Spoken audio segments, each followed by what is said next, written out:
La Bible en un an, la 199e journée, le livre d'Ésaïe, chapitre 40, verset 1 au chapitre 41, verset 16. Le livre des psaumes, chapitre 14, verset 1 à 7. Le livre des proverbes, chapitre 19, versets 7 et 8. Les actes des apôtres, chapitre 12, verset 20 au chapitre 13, verset 12. Ésaïe, chapitre 40. Consolez, consolez mon peuple, dit votre Dieu. Parlez au cœur de Jérusalem, et criez-lui que sa servitude est finie, que son iniquité est expiée, qu'elle a reçu de la main de l'Éternel au double de tous ses péchés. Une voix crie, « Préparez au désert le chemin de l'Éternel, aplanissez dans les lieux arides une route pour notre Dieu. Que toute vallée soit exaucée, que toute montagne et toute colline soient abaissées, que les coteaux se changent en plaines et les défilés étroits en vallons. Alors la gloire de l'Éternel sera révélée, et au même instant toute chair la verra, car la bouche de l'Éternel a parlé. Une voix dit, « Crie !» Et il répond, « Que crierai-je » Toute chair est comme l'herbe, et tout son éclat comme la fleur des champs. L'herbe sèche, la fleur tombe, quand le vent de l'Éternel souffle dessus. Certainement le peuple est comme l'herbe. L'herbe sèche, la fleur tombe, mais la parole de notre Dieu subsiste éternellement. Monte sur une haute montagne, Sion, pour publier la bonne nouvelle. Élève avec force ta voix, Jérusalem, pour publier la bonne nouvelle. Élève ta voix, ne crains point. Dis aux villes de Juda, voici votre Dieu. Voici le Seigneur, l'Éternel vient avec puissance, et de son bras il commande. Voici, le salaire est avec lui, et les rétributions le précèdent. Comme un berger, il paîtra son troupeau, il prendra les agneaux dans ses bras, et les portera dans son sein. Il conduira les brebis qui allaitent. Qui a mesuré les eaux dans le creux de sa main, pris les dimensions des cieux avec la paume, et ramassé la poussière de la terre dans un tiers de mesure? Qui a pesé les montagnes au crochet et les collines à la balance? Qui a sondé l'esprit de l'Éternel, et qui l'a éclairé de ses conseils? Avec qui a-t-il délibéré pour en recevoir de l'instruction? Qui lui a appris le sentier de la justice? Qui lui a enseigné la sagesse et fait connaître le chemin de l'intelligence? Voici, les nations sont comme une goutte d'un seau, elles sont comme de la poussière sur une balance. Voici, les îles sont comme une fine poussière qui s'envole. Le Liban ne suffit pas pour le feu, et ses animaux ne suffisent pas pour l'holocauste. Toutes les nations sont devant lui comme un rien, elles ne sont pour lui que néant et vanité. À qui voulez-vous comparer Dieu? Et quelle image ferez-vous son égal? C'est un ouvrier qui fond l'idole, et c'est un orfèvre qui la couvre d'or, et y soude des chaînettes d'argent. Celui que la pauvreté oblige à donner peu choisit un bois qui résiste à la vermoulure. Il se procure un ouvrier capable pour faire une idole qui ne branle pas. Ne le savez-vous pas? Ne l'avez-vous pas appris? Ne vous l'a-t-on pas fait connaître dès le commencement? N'avez-vous jamais réfléchi à la fondation de la terre? C'est lui qui est assis au-dessus du cercle de la terre, et ceux qui l'habitent sont comme des sauterelles. Il étend les cieux comme une étoffe légère, il les déploie comme une tente pour en faire sa demeure. C'est lui qui réduit les princes au néant, et qui fait des juges de la terre une vanité. Ils ne sont pas même plantés, pas même semés, leur tronc n'a pas même de racines en terre. Il souffle sur eux, et ils se dessèchent, et un tourbillon les emporte comme le chaume. À qui me comparerez-vous, pour que je lui ressemble? Dit le Saint.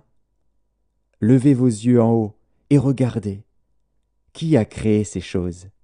Qui fait marcher en ordre leur armée? Il les appelle toutes par leur nom. Par son grand pouvoir et par sa force puissante, il n'en est pas une qui fasse défaut.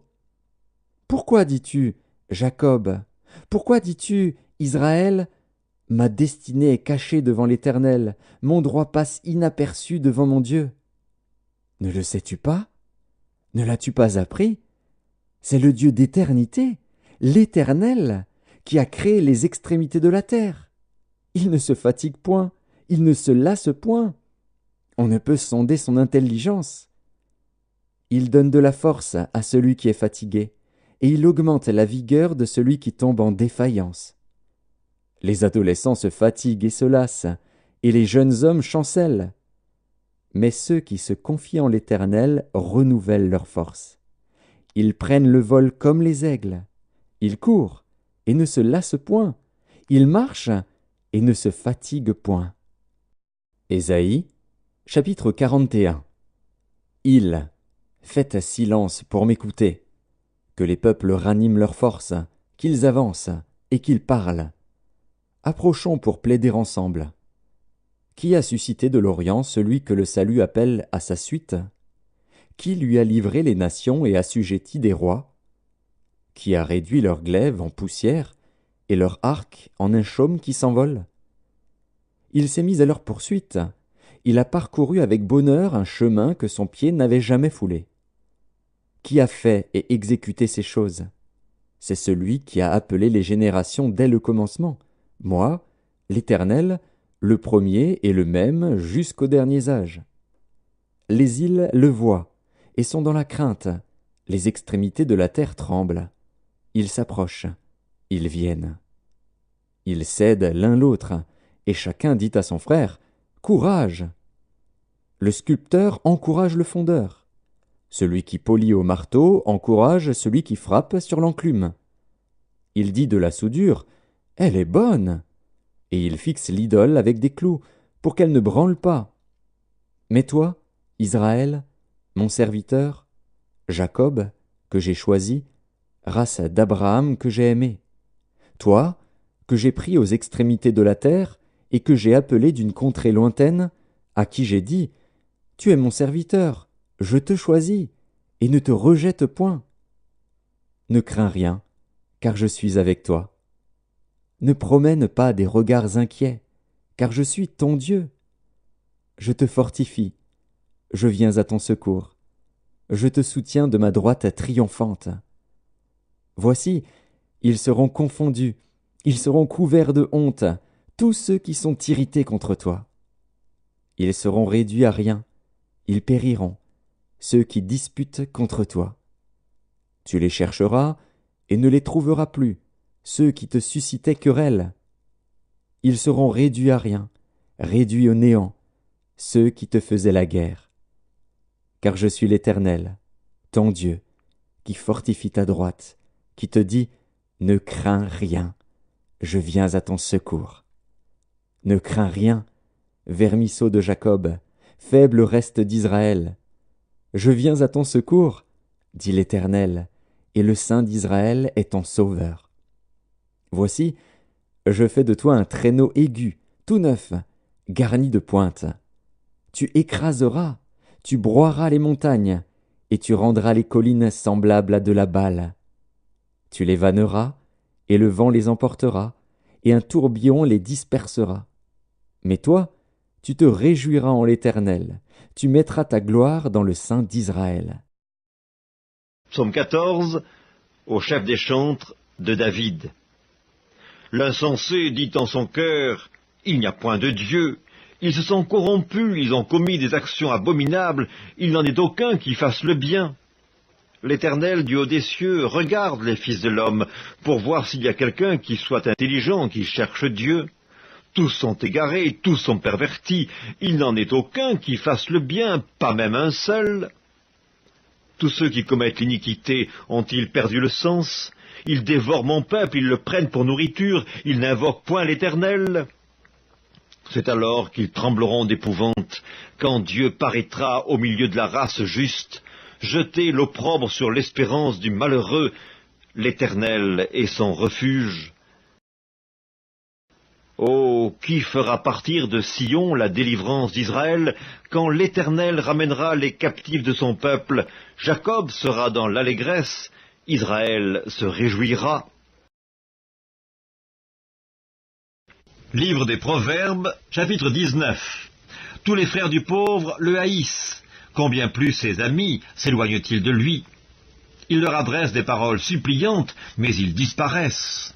Celui qui acquiert du sens aime son âme, celui qui garde l'intelligence trouve le bonheur. Les Actes des Apôtres, chapitre 12.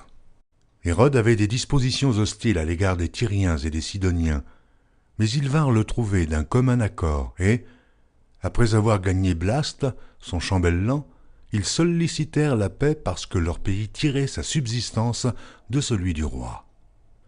À un jour fixé, Hérode, revêtu de ses habits royaux et assis sur son trône, les harangua publiquement, et le peuple s'écria « Voix d'un Dieu et non d'un homme ».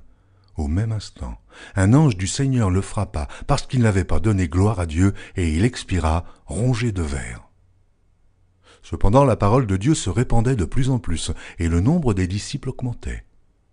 Barnabas et Saul, après s'être acquittés de leur message, s'en retournèrent de Jérusalem, emmenant avec eux Jean, surnommé Marc.